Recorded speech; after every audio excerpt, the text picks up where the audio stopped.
Okay, so where are we in this cycle? Guys, this is something that we'll try to find out in this video. If you are new, consider subscribing, and of course a quick disclaimer that this video is not financial advice. These are just my opinions and basically the data that I have gathered for you today. So guys, I believe that altcoins cannot really see its proper parabolic run yet because Bitcoin still haven't seen it, in my personal opinion. Okay, and why? Well, first of all, let's have a look at this green line. So as you guys can see clearly, outside of this accumulation phase, Bitcoin pump firstly, and then we saw a proper bull flag and then breakout outside of it. But obviously Black Swan event occurred in 2020. We all know what happened. However, then Bitcoin made its way towards the upside, and then it saw a proper, first leg up, and basically came back to this line that serves as a support and resistance depending on where exactly the price is, meaning the candles are. We saw this first leg up, and at the moment, guys, this is what's happening. We saw this first leg up, and I believe we are somewhere around here, somewhere around this area for BTC. Okay, obviously in this case ETFs pumped the price a little bit higher prematurely, I believe, and we could potentially be here or here, in my personal humble opinion. We have to follow the patterns. We have huge falling wedge, then we have a bull flag, and basically that's the same thing that's happening in this current cycle.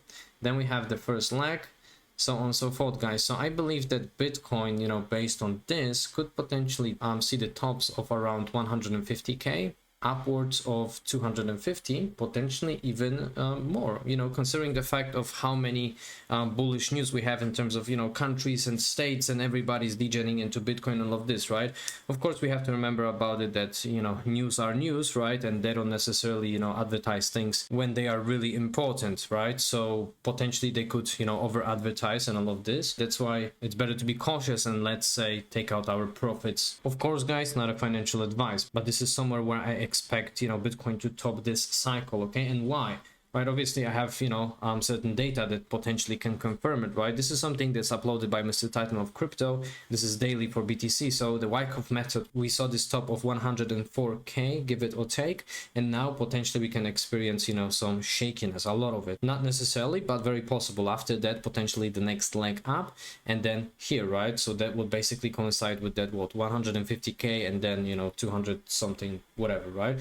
Now we've got Max uploading this, right? He's expecting another 2 legs, let's say, in the cycle, and Bitcoin peaking at around, let's say, 200k ish, 170. I believe that fits kind of into these price categories that I've mentioned before. Now on the top of that, Lprof is basically uploading this. In case you're wondering why it corrects something, USDT has achieved some support.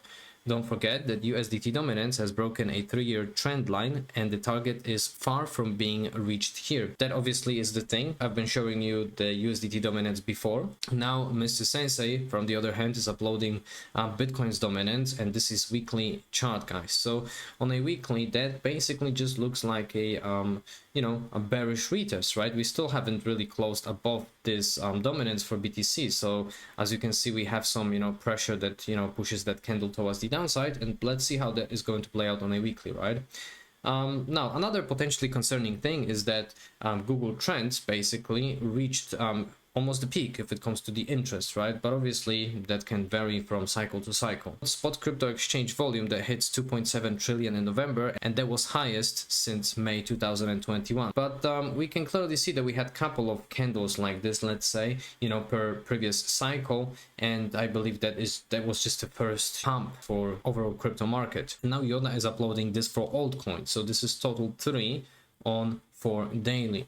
So the altcoin index slumped into the previous top, triggering a classic reaction to major resistance level. Keep an eye on those alts that bounce back fast. So looking at this chart, guys, we can clearly see that we still have place in here for, let's say, 2 moves, just like I have previously mentioned. And now Sensei is pointing this out. The biggest Bitcoin crash is here.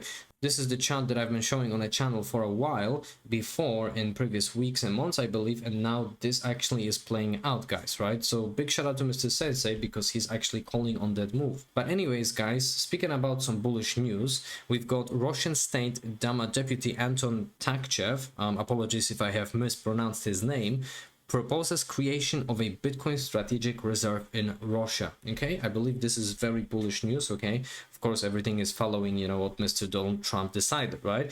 So guys, speaking about bullish news, now Kaspa. Now we've got KII in Abu Dhabi today showcasing one of our projects, Gigawatt, stable to our energy industry colleagues. Guys, I'm not going to pretend here like I know what it means exactly, but it sounds, you know, very, very serious, right? Kaspa basically, in my simple understanding, is that Kaspa is going to basically hit, you know, a couple of different industries, because obviously the block DAG technology kind of allows Kaspa to receive so much adoption and use case, I believe. And speaking about the use case, guys, we've got this. Kaspa FYI is integrated with Finance Change, and now you can swap all of the KRC20 tokens which are listed on Finance Change directly through Kaspa FYI.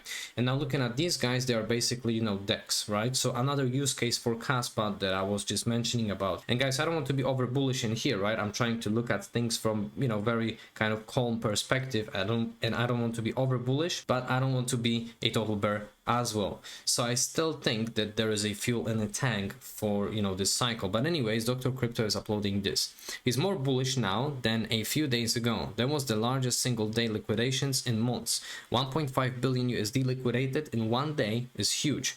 So guys, exactly, people were coming into the market and they were FOMOing in like crazy. They were, you know, trading with high leverage, and, you know, I guess now they were punished, right? So the liquidation situation, let's say, right? Now looking at the Kaspa's dashboard, we can see that Kaspa increased in volume, which is a definitely good thing. The ranking is still at 36 and market cap stays above 4 billion USD, which definitely is not a bad thing. And now guys, if we are going to zoom out the bubbles, you know, on a daily, they don't really look juicy anymore. They don't really look juicy on a weekly anymore. And I think that this could be the perfect opportunity when nobody is interested in these coins now. This could be the perfect opportunity to actually degen into them right now. Because, you know, on a monthly, everything still looks quite all right.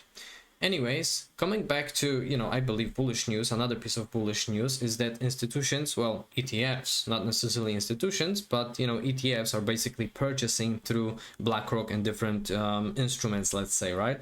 So we've got almost $500 million USD as of yesterday if it comes to inflows for BTC. And now looking at Ethereum, guys, because that's obviously also important, Ethereum, you know, is slowly picking up. We've got $149.8 million of buys yesterday only from ETFs. So I think that's definitely a good thing. We are picking up more momentum, slowly grinding.